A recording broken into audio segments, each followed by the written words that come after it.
మీరు ఇంటీరియర్స్ చేయించుకోవాలి అని అనుకుంటున్నారా? అయితే వర్క్ స్టార్ట్ చేయడానికి ముందు ఈ పాయింట్స్ కంపల్సరీగా తెలుసుకోండి. ఫస్ట్ వన్, డిజైన్ చూసి ఎగ్జైట్ అయ్యి డైరెక్ట్ వర్క్ స్టార్ట్ చేయకండి. మీ needs, storage requirements, daily uses ఏంటి అనేది ఫస్ట్ క్లారిటీ ఉండాలి. Second one, material selection. Plywood, ceiling, laminates, hardware, electrical materials quality and specification క్లియర్గా తెలుసుకోండి. నేమ్ విని మాత్రమే డిసైడ్ చేయకండి. Third one, budget planning. మీ బడ్జెట్లో ఎలాంటి ఫినిషింగ్ వస్తుంది, ఏం ఇంక్లూడ్ అవుతాయి అనేది క్లారిటీతో స్టార్ట్ చేయండి. Fourth one, planning and measurements.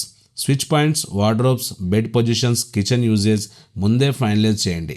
Later changes అంటే ఎక్స్ట్రా కాస్ట్ అవ్వచ్చు. Fifth one, quotation and service. కొటేషన్లో మెటీరియల్ డీటెయిల్స్ రైటన్గా ఉండాలి. వర్క్ అయ్యాక సర్వీస్ సపోర్ట్ ఉంటుందా, వారంటీ టైం వరకు రెస్పాండ్ అవుతారా, ఇది కూడా చాలా ఇంపార్టెంట్. ఇంటీరియర్ అంటే కాస్ట్లీ డిజైన్స్ కాదు, ఇయర్స్ తర్వాత కూడా కంఫర్టబుల్గా యూజ్ చేయగలిగే స్పేస్ క్రియేట్ చేయడం. ఇంటీరియర్ అవేర్నెస్ వీడియోస్ కోసం ఫాలో ఫర్ మోర్.